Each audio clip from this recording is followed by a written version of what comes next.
گیر هر دختری نمیاد. من همچین آدمی رو نمیخوام. من میخوام درس بخونم و 100 تا هدف و آرزو برای خودم دارم. حرف درس خوندن پیش نکش. بقیه کارهایی که میخوای انجام بدی رو بعد از ازدواجم میتونی انجام بدی.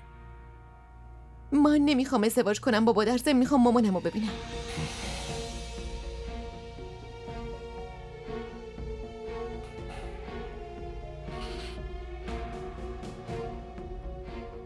میخوای کیو ببینی؟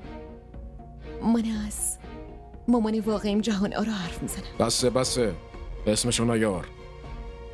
به خاطر اون مادرت من خیلی تحقیر و خوار شدم. به سختی از زندگیم حذفش کردم. الان میخوای دوباره ببینمش؟